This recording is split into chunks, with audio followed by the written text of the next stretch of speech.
Welcome to the Make It Make Sense podcast. It's your boy OneeSwayze. And it's QB. And we're here to make it make sense for you all. Once again, we will have some great guests joining us. Today's topic is business names. The name of your business. And why it's important.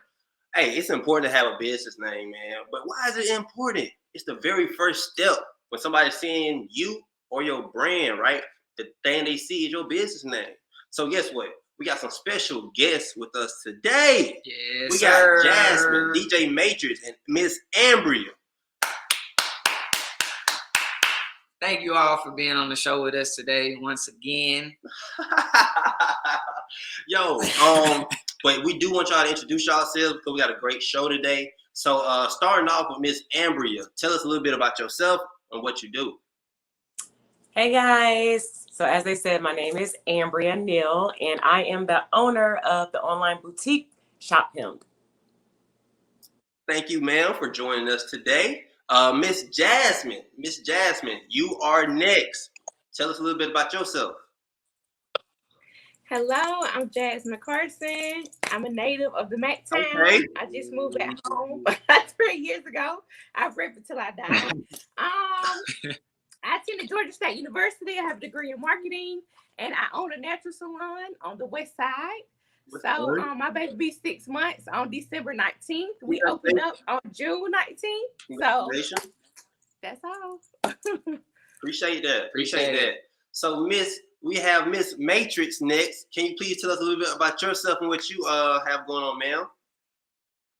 Yes, my name is Matrix, and I also live in Macon, Georgia. I'm not a native here, but I live here. You're a native. And I own 2 lounges. Oh, wow. A couple of other things, but I guess the thing that I'm known for is the club scene. Started out as a DJ, still a DJ. Been doing it for almost 15 years now, and my establishment has been open 7 years. And one been open in 3 years. So Congratulations. Thank you. Well, thank y'all again for joining us, man. We really appreciate it. And I was talking and I was doing some research the other day, man, and I ran across something about Coca-Cola and their business names, right? Okay. And so Coca-Cola did this one thing with Fruitopia. When the last time y'all saw Fruitopia, bro? Man, I was looking for one yesterday, and I could not find the Fruitopia vending machine. It's crazy. You know, you're saying like, advertising with Fruitopia. When the last time y'all saw Fruitopia? When I worked at the World of Coca-Cola, when I was at Georgia State. How long ago was that?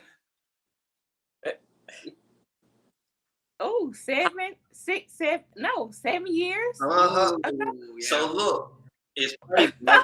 Coca-Cola had a trademarking issue with this other company in Greece. I want to say it was, I believe it was. Yeah. And so what they did was this company in Greece had like this comic strip. So this dude was a writer. He had a comic strip. He had a TV show and everything. And they actually put a lawsuit on Coca-Cola. So Coca-Cola lost the suit, and they could not use Fruitopia no more. So that's why you get Minute Maid now instead of Fruitopia. Wow. And it's crazy. And I was like, yo, that's crazy because you don't see Fruitopia nowhere no more. And so it's just a testament to see even big companies don't really look into business names or what they have, trademark and stuff like that. That's crazy. Exactly. And like we said, it can be, we can have something locally, but if you want to expand and go globally and worldwide, it's important to know these type of things. So we're dive right back into this information right after this commercial here.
Okay, so about that, right? So what do y'all think about,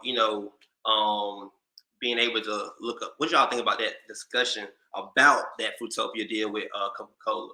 Like, what do you think they should have done, and looking into that? We'll start out with Jasmine.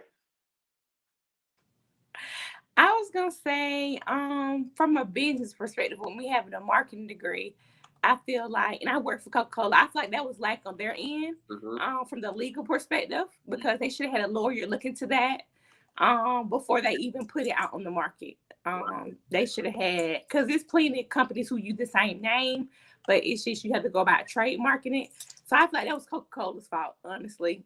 Their legal advisor should have told them, like, did you go trademark this? Did you go to the courthouse? Like, and they wouldn't have had those issues at all. Gotcha. Right. Miss Matrix, what you think?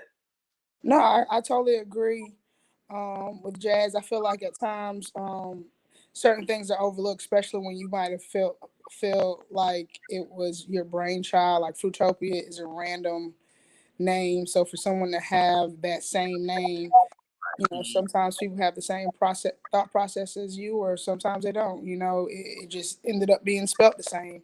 But yeah, I mean, it's definitely the burden, of course, is on Coca-Cola, hence them losing the lawsuit. Miss Ambriya, what's your take on this? I feel that you stay ready so you ain't got to get ready. Coca-Cola, multi-million, not billion-dollar corporation, and they knew better. They didn't do their due diligence. There you go. I low-key feel like they might have knew and they thought they could get away with it, but the joke was right. Careful, especially in the business world. They played. Right. So what were some things that y'all went into, right, when y'all was like to make sure that your name wouldn't be taken? We're gonna start off with Matrix on this. I actually with niche with recess, I honestly didn't really care. I looked around, and it wasn't any in Georgia, so I wasn't bothered. But with niche, I actually went through someone whose profession is marketing, and they went through the proper procedure to make sure that my name wasn't, I wasn't stealing someone else's name. Right. Okay. Smart. Yeah, that's a good way to go. Miss Ambriya, what you got going? I went through, I forgot the name of the website, but there's like a legal website where you can type in any name to see if the name is taken. So I definitely did that first because I didn't want to get up with the gotcha and come up and have a brand around this name and it was taken. So I just went through. Wants to get the gotcha. The gotcha. That day where you think that you're creating something around this name and it's not really yours, it's somebody else's. So I just went through the proper legal laws to make sure that it was good. Okay. Jazz. Oh man, I'll be honest. I guess I was like Coca-Cola. Hey, I said I'm for the Mac. Hey, I came up with creations because I was doing so much when I first started off. Like I was making bracelets. Like I made these bracelets. I had so many different things, and I'm like, what can I put underneath the one umbrella? Because I didn't think I was gonna be doing hair. Like I never seen this coming. I was a corporate girl. So when I came up with creations, at first I had an S. Like Wade can tell you, I had an S. And I'm like, oh, that's a little basic. Like creations with the S, that jazz. So I would see and I'm like, okay, something needs a Z on it. Like something needs to jazz it up. You can see it on my shirt. So it used to be an S. So I told him, I was like, let's switch that up. Because my sister had my logo with the S too. I'm like, I don't like that. So hey, we changed it to the Z. I can do everything underneath one umbrella with state board. So when I got my salon license, I didn't have any issues. So hey, I was like, I mean, I have a god brother and stuff that's in legal, but I was like, hey, if it's licensed with the state of Georgia, then you know what I'm saying? Nice. So was trademarking something you all had in mind when you were creating your business name? Like, was that a top tier thing that you all were, checking off that list? And we can start with DJ Matrix on that one. So trademarking, for me wasn't number one on the list. Opening my business was number one. So it's just like I'm trying to get open. I'm trying to make money. I'm trying to get started. Long as my name isn't taken, long as I haven't taken someone's name, I'm fine. And honestly, when you're trying to open up, that trademarking is probably a last thing on some people's minds. Some people I knew would be so much, they had so much time spent on other things like trademarking, like that they never open or they never get their actual business together. Right. And sometimes it can be an excuse. Well, I got to get this first, and I've been looking for names, and I've been trying to get my logo, and it's like, man, get your business open. So no, it isn't. It wasn't the. Honestly speaking, it wasn't the number one thing on my mind. Gotcha. And Jasmine? I'm with Matrix. I mean, I'm just gonna be real. Like my mom, she drills it. She's like, "When you gonna trademark?" And my honest excuse is, I don't want to pay $3,000. Right. That's the thing. That's the thing.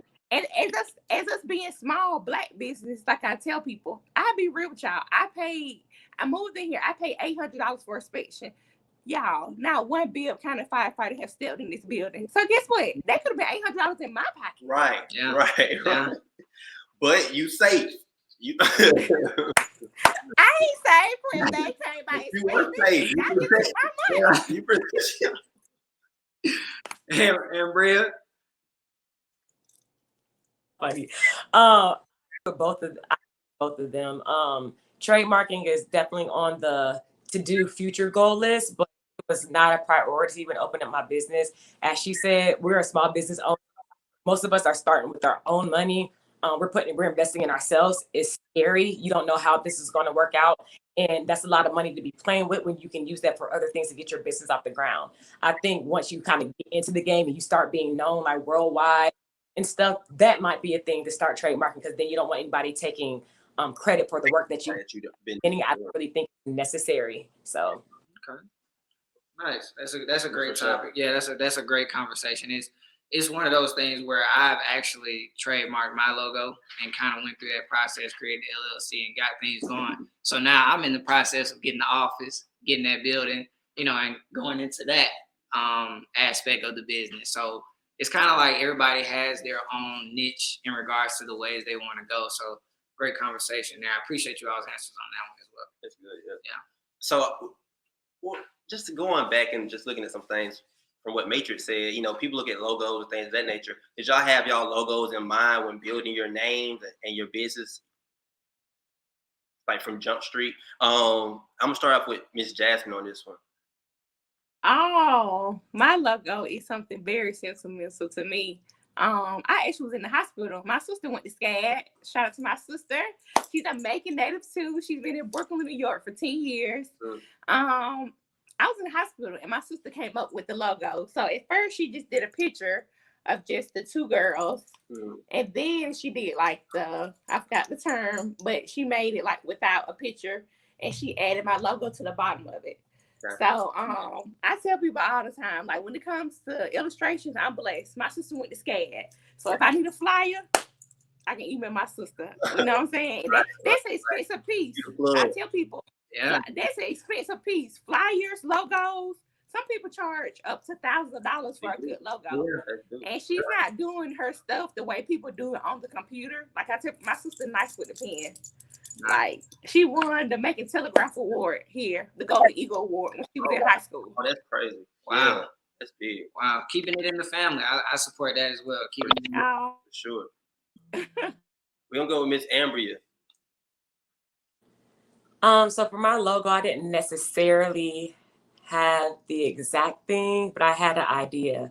Like I said, my business name is Hemmed, and it's derives from like a hem of a garment. So I knew I wanted some type of needle and thread interaction. So my logo is hemmed, like spelled in cursive, but it's actually as if that's the thread at the end of it comes off into a needle. So it's really cute, but I didn't have it exactly in mind when I came up with the name, but the idea was there. So I just got the juices rolling.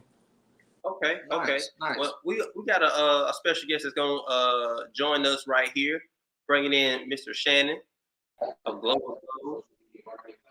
Hey, what's up, guys? How you doing, sir?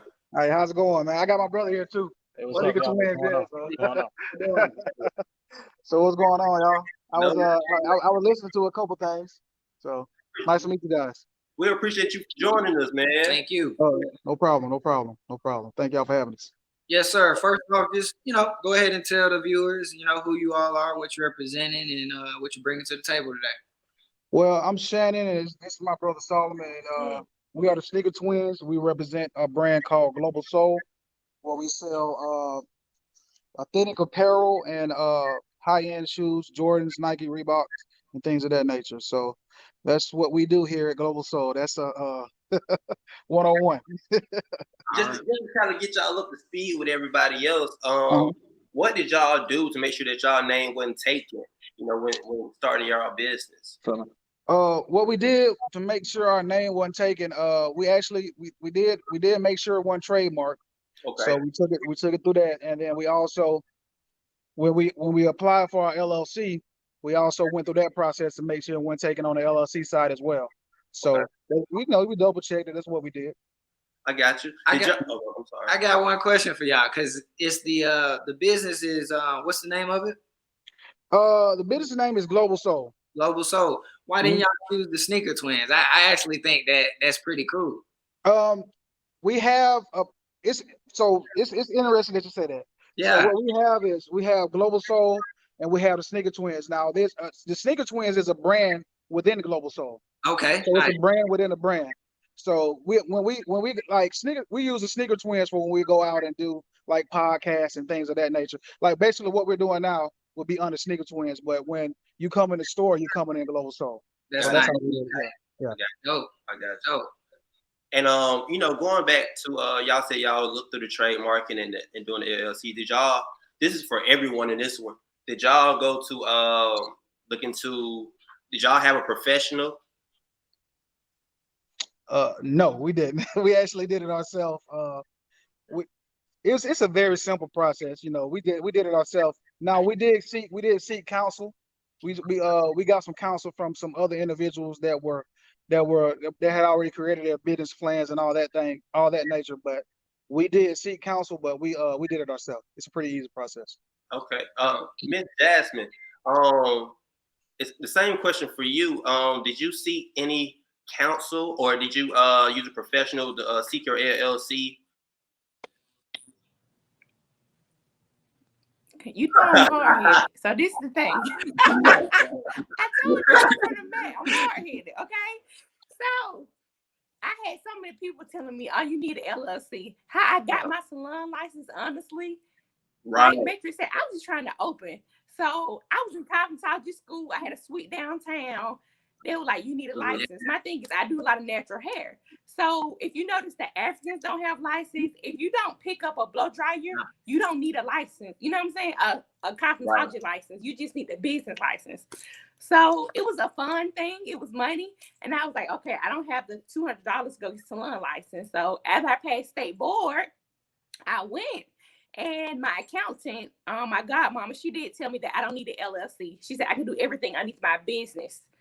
So Creations at Jazz, that's a business license, a salon license. So she was like, you can do everything underneath that umbrella. So like with me selling the Mayel, that's underneath Creations at Jazz. Okay. But I'm sorry. Hey man, it's real talk. You gotta get it how you live. Like they Hey, Matrix said it. Like if you want to open up, sometimes it can take you forever to get.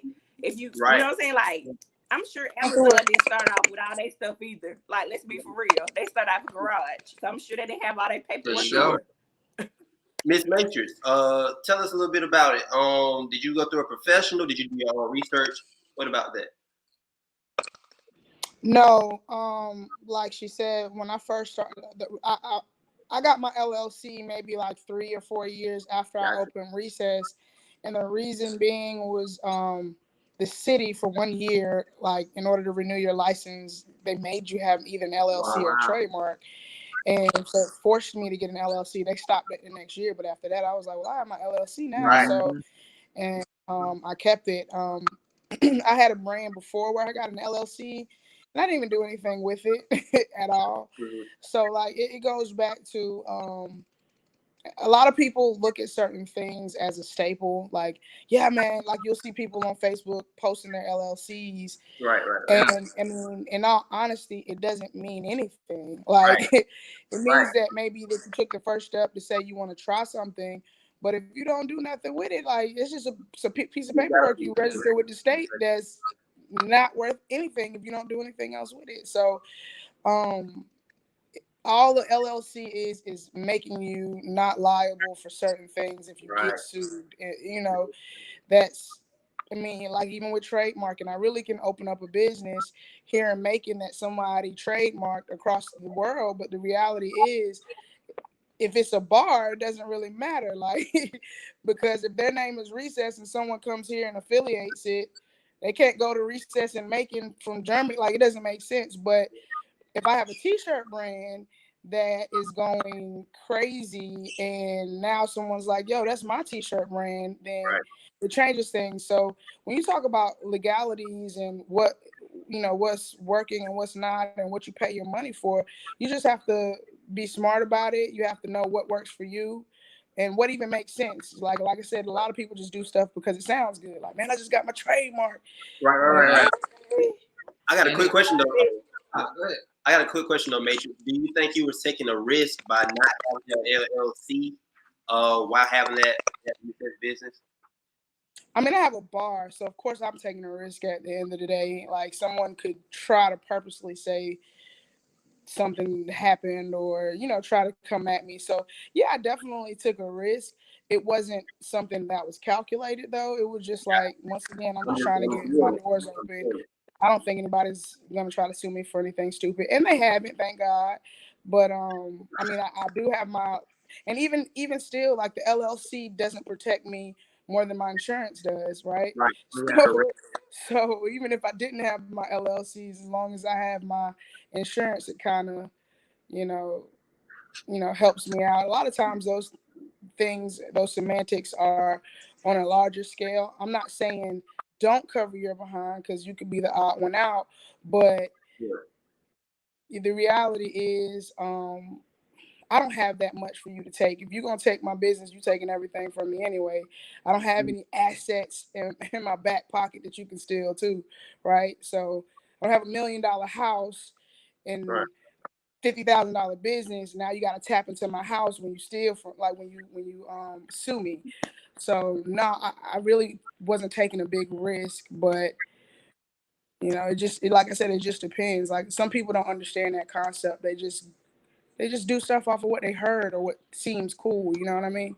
Exactly. Right. So you got to do the research and you got to put the work in. You brought up a great point, Matrix, with the whole bar situation, because different, you know, you got the cosmetologists, you got the clothing lines, you got things of that sort that have different steps in order to complete. And like you said, with the global with the clothing line, some things you want to take more important to then, you know, opening up. You want to get the trademark or you want to get that LLC. So, you know, it's glad that you brought that up, like the different entities that, you know, have different steps and that you can take in order to be successful as an entrepreneur. So thank you for that. Yeah.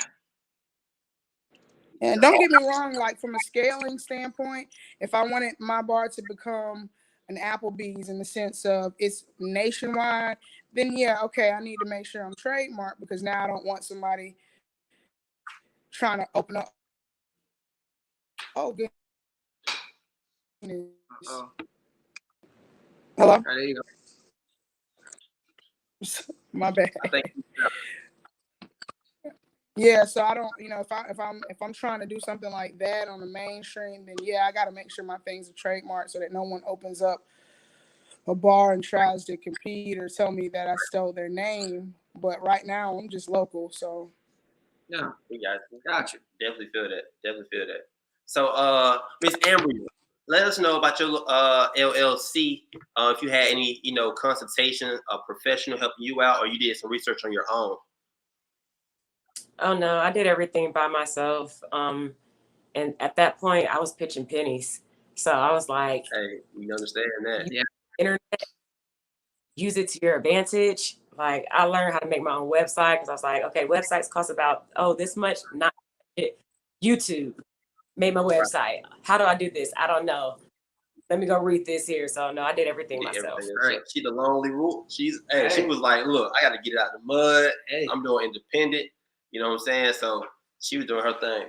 Definitely. And as we, get ready to go into it and think about things, once again, business names, trademarking, LLCs, research, staying consistent in your business and building that foundation, a business plan, a lot of those things that you all touched on today, just to kind of summarize everything up. And if there's anything that you all may want to ask us, just to flip the script. Flip the script. Hey, we give our guests a chance to flip the script on us and ask us questions. So if y'all have anything that y'all want to add, ask us. We can start with Jasmine. And the one who's thugging, you call my name. Thugging, we know. Thugging. See. Okay, so I know QB has his beer oil. What is your business? What are you going to start a business in? Young man. Well, I'm actually an artist, so I've had my own clothing line. Going in and out. I can't hear you. I'm actually an artist. I go by OneeSwayze, as you all can see. Yeah, I'm an artist. So okay, cool. I have my own clothing line. Yeah, rap, sing. He paint pictures with words. Everything. I'm a creative, so we work as a team. I got a team of people who work with me. Let me go out and come back in because I can't hear. Let me go out and come back in. All right. Well, just kind of keep going. I'm an artist. I got my own business, own clothing line. About to open up my own office and studio. So just a few things that I've been working on myself, and just branding myself as well. I have a really unique name. My real name is Smike. So, nobody really has that, so I can kind of brand that name and have my OneeSwayze artist name as well. So I kind of have those two things that I can balance. And the studio has just always been a dream of mine because Atlanta's the hub, as you can say. So we got a lot of musical talent that passes through here, that comes through here. And I want my studio to be one of the next studios to, help these artists, that's the youthful artists, to understand how to keep your masters, how to understand how to set up your BMI, your ASCAP, your United Masters. So we want to have a hub where creatives can come and learn and grow, and we help each other out. So that's the whole, branding behind SLRG. And SLRG stands for Successful Life Regardless, because we all go through things. We all have obstacles in life. But as long as you keep consistent, you stay resilient and you push through, it's only success at the end of that light, So that's me as a business, as a brand, as an artist. So. Any more questions from Matrix or?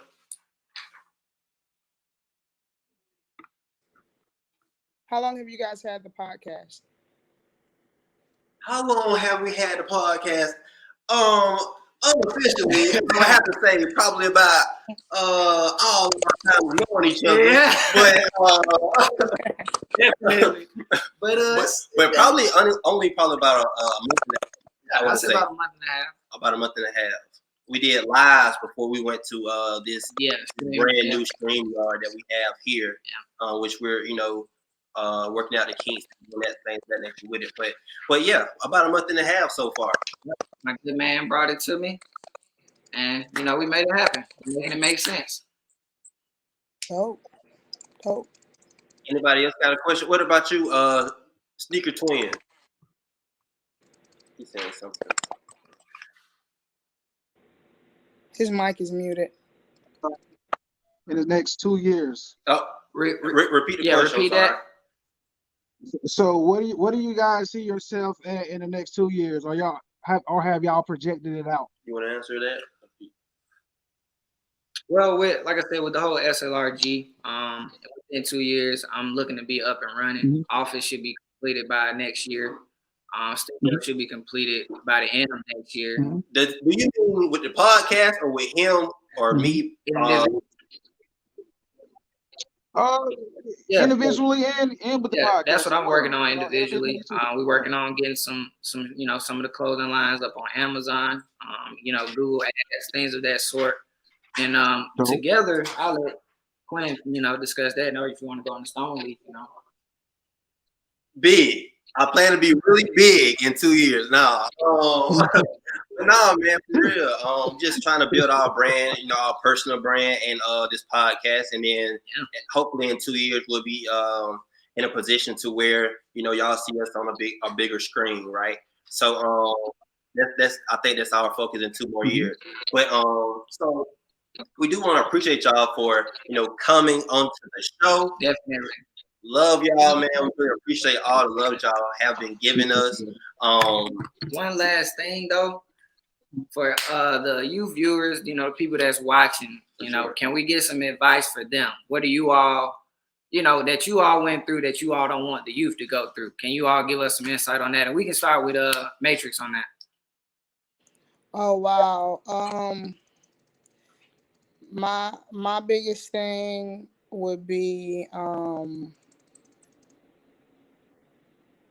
pretty much just like you heard me say, be active, have action.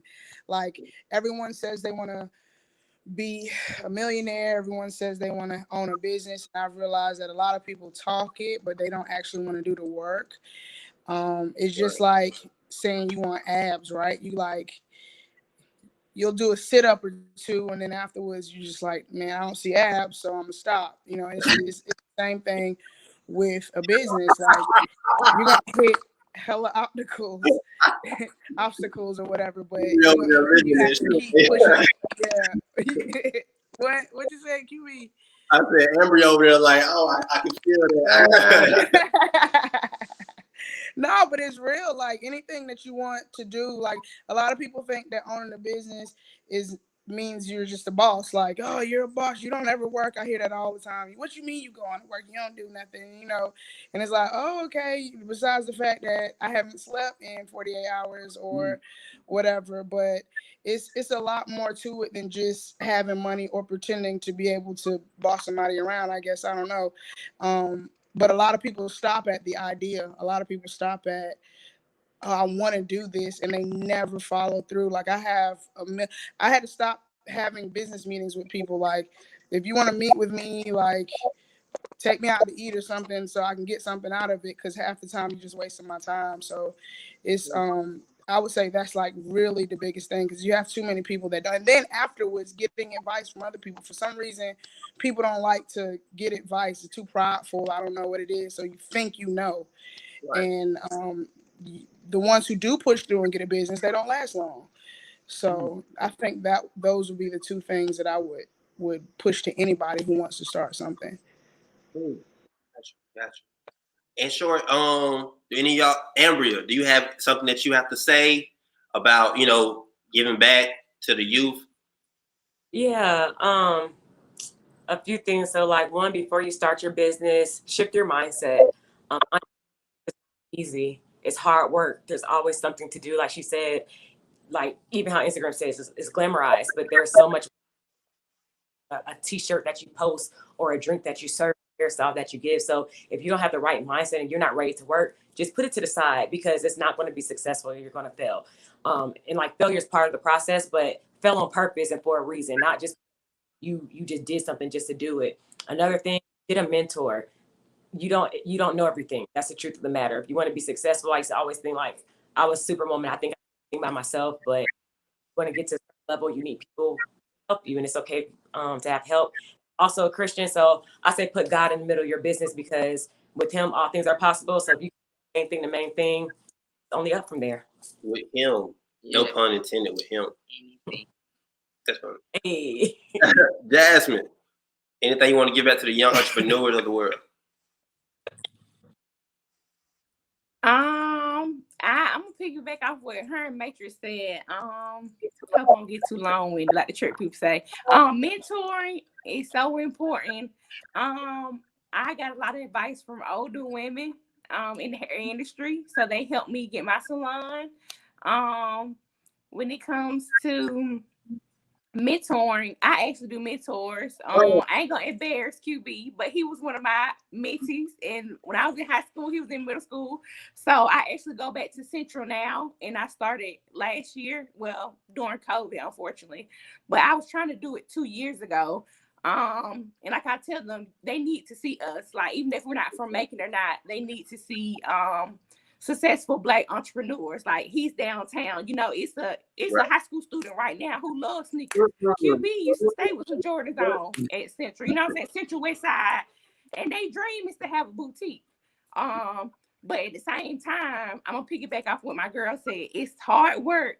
And being a full-time entrepreneur and a part-time entrepreneur, like Matrix, I tell people all the time, it's two different things, baby. Like, for you to work at Geico and then say, oh, I got a boutique on the side, that's totally different from like what me and Matrix doing. I'm not saying, I'm not sure what everybody else doing, but I know this is my baby full-time. So like Matrix say, sometimes I don't get no sleep. Like, I'm creating content and I'm with her. I did my website. People ask me all the time, who did your square? I'm like, it took me a month to get that together.